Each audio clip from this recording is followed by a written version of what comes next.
শুভ সকাল আমার প্রিয় বন্ধুরা, তোমরা সবাই কেমন আছো?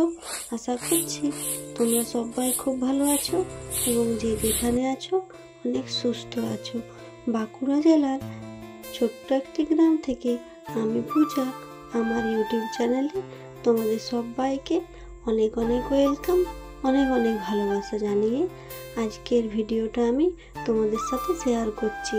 প্রিয় বন্ধুরা, ভিডিওটা প্রথম থেকে শেষ পর্যন্ত দেখার অনুরোধ রইল তোমাদের কাছে। তো দেখো বন্ধুরা, সকালেই ঘুম থেকে উঠে আমি মাড়ুলি দিয়ে দিয়েছিলাম, তারপরে না চারিদিকটা ঝাড় দিয়ে দিলাম। আর আমার সাথে আমার মেয়েও সকাল সকাল উঠে গেছে। আজকে আমি রাস্তার দিকটা আগে ঝাড় দিলাম। চারিদিকে দেখতে পাচ্ছ কেমন নোংরা হয়ে গেছে। এখন জানো তো, শুধু তো আম পড়ছে, বাইরেটা শুধু নোংরা হয়ে যাচ্ছে। আর আমিও ঝাড় দিয়ে দিয়ে যেন আলা হয়েছে। সারাদিনে কতবার ঝাড় দিতে হয় জানো? এটা তো প্রথমবার ঝাড় দেওয়া হচ্ছে, সকালে ঘুম থেকে উঠে বাসি ঝাড়। তারপরে সারাদিনে যে কতবার ঝাড় দিতে হয় তার কোনো ঠিক নেই জানো তো। তো দেখো, মেয়েও তো উঠে গেছে আজকে ঘুম থেকে তাড়াতাড়ি আমার সাথে, তো ডিস্টার্ব করছে আর নিজেও খেলছে।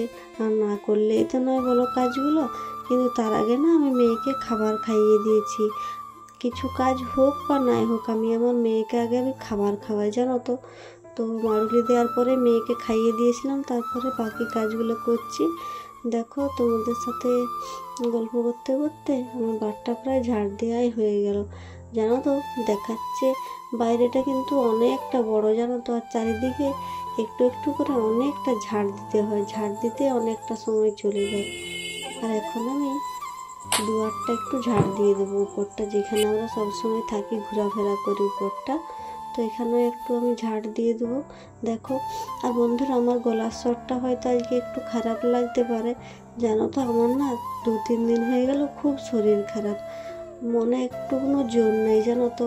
তাও তোমাদের ভালোবাসার জোরে, তোমাদের ভালোবাসা পাওয়ার ইচ্ছায় আমি ভিডিওটা বানাচ্ছি। খুব শরীর খারাপ, আর এই ভিডিওগুলো 2 দিন আগের বানানো। তো ভাবছি ভয়েস দেওয়ার কারণে ছাড়তে পারিনি, ভাবলাম যাই হোক করে ভয়েসটা দিই, তারপর ছেড়ে দেবো। সে কারণে খুব শরীর খারাপ আমার, আমি অনেকটা কষ্টে আছি জানো তো। তো কী করবো বুঝতে পারছি না। তোমাদের দাদাভাই শুধু বলছে যে বাপের বাড়িতে চলে যাও, চলে গেলে হবে বলো, টিউশনটা তো বন্ধ হবে। তো ছাত্রছাত্রীদেরকে আর 2-3 দিন পড়িয়ে 1 মাস শেষ করে তারপরে ভাবছি যাব। তো সারাদিনে তো চুল আঁচড়ানো হয়নি, তো সকালে একটু চুলটা আঁচড়িয়ে জড়িয়ে নিলাম চুলটা, তারপরে বাকি কাজগুলো করব। আর আজকেও ছিল বৃহস্পতিবার, সে কারণে দেখো অনেক দিন তো এখানটা তো এমনিতে লাতা দেওয়া হয়নি, বৃহস্পতিবারেই লাতা দেওয়া হয়। তাই একটু এখন আমি লাতা দিয়ে দিচ্ছি, আর পুচকি শুধু পা দিয়ে দিয়ে তুলে দিচ্ছে। দেখো, চারিদিকটা একটু ভালো করে লাতা দিয়ে দিচ্ছি। আর পিছন ধারটা তো প্রচুর নোংরা হয়ে আছে, সব দিক বাগাতে হবে।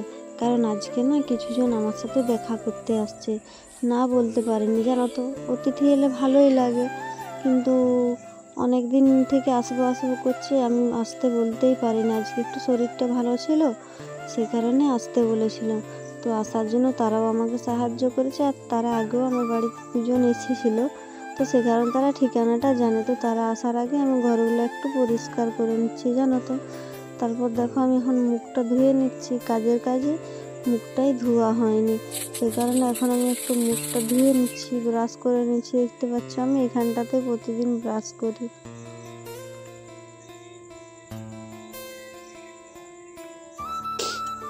আর যেহেতু আমার শরীরটা একটু খারাপ, তো দেখছো তোমাদের দাদা ভাইও না আমাকে আজকে অনেকটা কাজে কাজে সাহায্য করেছে। চারিদিকে অনেক ঝুল জমে গেছিলো, ও একটু ঝাড়াঝাড়ি করে দিচ্ছিল।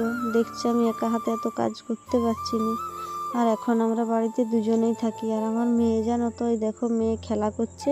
আমার মেয়েটা জানো তো সবসময় খেলা করে, কখনো বদমাশি করেনি, খুব ভালো মেয়ে। এখনও দেখো খেলা করছে, কি রান্না করছে যেন। তারপর দেখো স্নান টান করে আমি ফুল নিয়ে নিচ্ছি একটুকু, আজকে বৃহস্পতিবার তো একটু পুজো দিয়ে দেবো ঠাকুরকে, কার্তিককে খাবার খাওয়াতে হবে।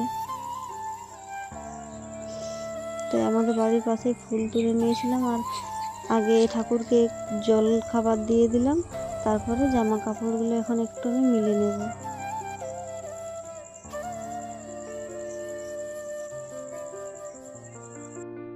চলো বন্ধুরা, কিছু কাজ করতে করতে আমি তোমাদের কিছু প্রশ্নের উত্তর দিয়ে দিই। আমাকে অনেকবারই কমেন্টে শুনতে হয়েছে যে আমি এত শিক্ষিত হয়েও কেন এরকম পরিবারে বিয়ে করেছি, এরকম ছেলেকে বিয়ে করেছি। অনেকেই কমেন্ট করে, কিংবা পাড়ারও অনেকে বলে যারা শুনে যে আমি যখন এতটা পড়াশোনা করেছি তখন তারাও বলে। তো আমি পড়াশোনা কমপ্লিট করেছি 2023 সালে, আর আমার পড়াশোনা MA মাস্টার ডিগ্রি। তো পড়াশোনাটা আমার বিয়ের আগে ছিল নি। আমি যখন বিয়ে হয় আমি তখন বিয়ে সেকেন্ড ইয়ারে পড়ি, বিয়ে কলেজে পড়ি। তার বিয়ের পর আমি পড়েছি জানো তো, কারণ বিয়ের আগে আমি MA পাস করিনি, আমার বরেই আমাকে পড়িয়েছে। আমার বর ভালো ছিল বলেই হয়তো আমার আজকে পড়াটা কমপ্লিট হয়েছিল। আর আমার ইচ্ছা ছিল, ইচ্ছা থাকলেই তো হয়নি বলো, এতটা দূর পড়াশোনা করতে গেলে তো অনেক খরচা আছে বলো। তো পুরোটাই আমার বর আমাকে সাহায্য করেছে। বিয়ের পরে পড়াশোনাটা আমাকে চালিয়ে যেতে খুব সাহায্য করেছে। খুব ভালো মনের একজন মানুষ জানো, তো ওর জন্যে আমার পড়াশোনাটা কমপ্লিট করতে পেরেছি। তাছাড়া আমার পক্ষে সম্ভব ছিল না। আর বললাম তো তোমাদেরকে, আমি যখন বিয়ে সেকেন্ড ইয়ারে পড়ি তখনই আমার বিয়ে হয়ে গেছে। আর এই যে দেখো, তোমাদের দাদাভাই আজকে বলছে মাংসটা রান্না করবো। আর এদিকে ভাত রান্না হয়ে গেছে, উনুনেও মাংসটা করবো, আর বাকি তরকারিগুলো আমি গ্যাসে করে নেবো জানো তো। এই দেখো, যাদের কথা বলছিলাম তোমাদেরকে, তারা কিন্তু কিছুক্ষণ আগেই চলে এসেছে। এখন একটু লজ্জা লজ্জা করছে। ওরা তো ব্লগ ভিডিও করেনি, শর্ট ভিডিও করে, সেই কারণে একটু লজ্জা লজ্জা পাচ্ছে। আর এই যে আমার মেয়ে দেখো, তার পুচকিটার সাথে কথা বলছে। আর এটা মেয়েটার জামা অর্ডার দিয়েছিলাম একটা অনলাইনে জানো তো আমার মেয়ের। তো জামাটা আমার খুব পছন্দ হয়েছে, চলে এসছে। বিশাল দেখো না, এগুলাই যে জ্বালায় না। সকালে খসলা মিলেছিলাম, সেটা শেয়ার করতে পারিনি। তোমাদের দাদা ভাই এখন গুটাচ্ছে জানো তো খসলাগুলো। আর এই যে ছেলে মেয়েগুলোর সাথে আমার মেয়েটাও খেলা করছে। দেখো, এখানে আমি খেতে দিয়ে দিয়েছিলাম সবাইকে, তো এখন খাচ্ছে। তো তাদের লজ্জা তো খুব। এই দিদি ভাইরা এসেছে আমার সাথে একটু দেখা করার জন্য। তো ওদেরকে খাবার খেতে দিয়ে না আমরা হচ্ছে খসলাগুলো ঝেড়ে নিচ্ছিলাম, কারণ প্রচণ্ড মেঘ ধরেছিল, মেঘটা একদম কালো হয়ে এসেছিলো। তোমার দাদা ভাই গুড়াচ্ছিল, তখনকে আমি ওদেরকে খেতে দিচ্ছিলাম। তারপরে জামা প্যান্টগুলো তো আমি তুলে নিচ্ছি, কারণ যা ঝড় আসছে ওই উড়িয়ে নিয়ে চলে যাবে। তো তাড়াতাড়ি করে আমি না জামা প্যান্টগুলো তুলে নিলাম, তারপরে ঘরে রেখে দিলাম। তারপর ভাবছি তোমাদের দাদাকে একটু সাহায্য করব, কারণ একাই করছে আজকের কাজগুলো। দেখতে পাচ্ছ খসলাগুলো এখানে আছে, আবার ওই দিকেও কিছু মেলা আছে। তো এই সামনেরগুলোই দেখাচ্ছি তোমাদেরকে।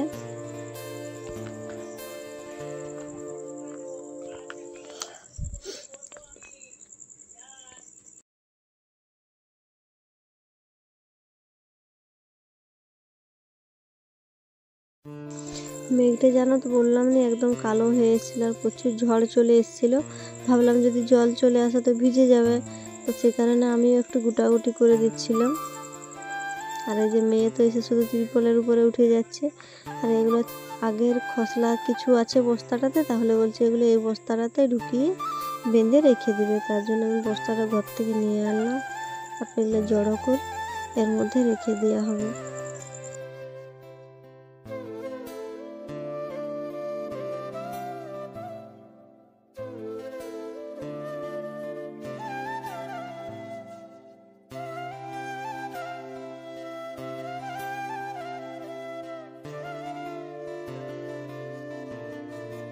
দেখো, আমাদের খসলা গুটানো হয়ে গেল। তারপর তোমাদের দাদাভাই বলছে তিরপলটা একটু ধরে দাও, অনেকটা বড় তো একা গুটাতে একটু সমস্যা হবে। আর সে কারণে আমি একটু ধরে দিলাম, তারপর ও গুটিয়ে পাট করে রেখে দিল।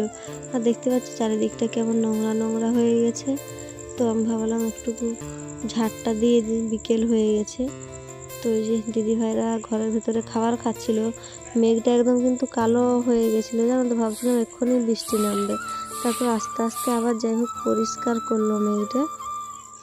তো দেখো, এখন আমি চারিদিকটা আবার একবার ঝাড় দিয়ে দিচ্ছি, বিকেলের কাজটা একটু সেরে নিচ্ছি। তাছাড়া বিকেলের কাজ না হলে জানো তো নোংরা থাকলে কি ভালো লাগে বলো।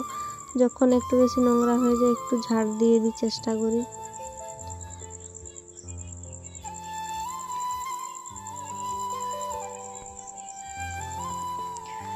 জানো আজকে না কাজে কাজে না আলপনা দিতে না একদম ভুলে গেছিলাম। আর এখন প্রায় 3টার মতো বাজছে। তো বিকাল 3টার সময় আমি একটু আলপনাটা দিয়ে দিচ্ছি। আর সবাই গিয়েছে স্নান করতে, দিদি ভাইয়েরা না অনেকটা বেলা এসেছিলো, তাহলে বলে আগে তোমরা খাওয়া দাওয়া করো, পুকুরের জলটা এখন অনেকটা গরম হয়ে যাবে, একটু কম জল আছে তো, তাহলে বলে বিকেলে যাবে। তারপর দেখো একটু আলপনা দিয়ে দিচ্ছিলাম, আর একটা দিদি এসেছিলো, একটু গল্প করছিলাম দিদিটার সাথে, আর আলপনাটা দিয়ে দিচ্ছিলাম। আমাদের পাশের ঘরের দিদি, জানো তো, খুব ভালো। তো দেখো এখন আমি একটু আলপনাটা দিয়ে দিচ্ছি তাড়াতাড়ি করে। ভুলে গেছিলাম কাজে এতটাই আজকে কাজ ছিল, আর এতজন মানুষ এসেছে, তাদের সব কিছু আয়োজন করতে করতে না ভুলে গেছিলাম। আর দিইনি বলে মনটা কেমন খুঁতখুত লাগছে। বৃহস্পতিবারে আলপনা না দিলে মনটা সত্যি কেমন লাগে। তো সে কারণে আমি একটু আলপনা দিয়ে দিচ্ছিলাম।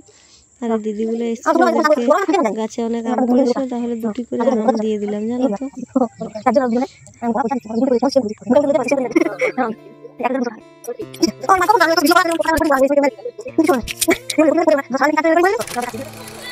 আর আজকে যেহেতু বৃহস্পতিবার, আর টিউশনি পড়ানোর চাপটা তা একটু কম ছিল, কিন্তু প্রচুর কাজ ছিল, জানো তো।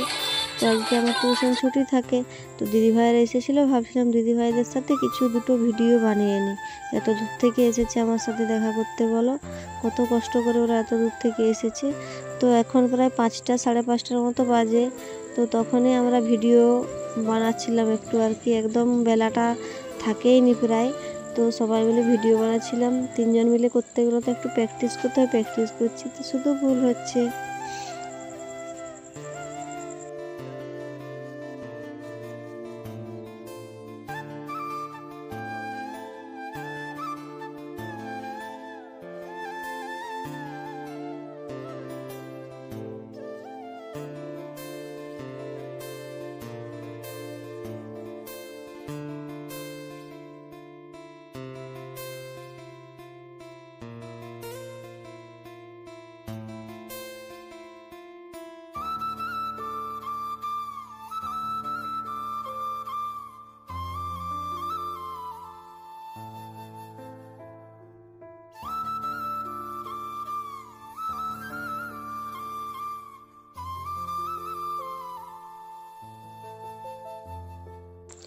আর দেখো একদম আমি রাত্রে 10টা 11টার দিকে তোমাদের সাথে ভিডিওটা শেয়ার করছি। এখন না রাত 10টার মতো বাজে, জানো তো। তো আমি ভাবছি এত মানুষজন, বাসন তো অনেকগুলো বাসন হয়ে গেছিলো, তো ভাবলাম আমি বাসনগুলো মেজে নিই। আর দেখো তোমাদের দাদাভাই ক্যামেরা করতে লেগে গেছে, জানো তো। বাসনগুলো ধুয়ে রাখবো সকালে, তাহলে একটু কাজটা কম হবে। আজকে আর ভিডিওটা বড় করছি না বন্ধুরা, তোমরা সবাই পাশে থেকো আর সবাই ভালো থেকো।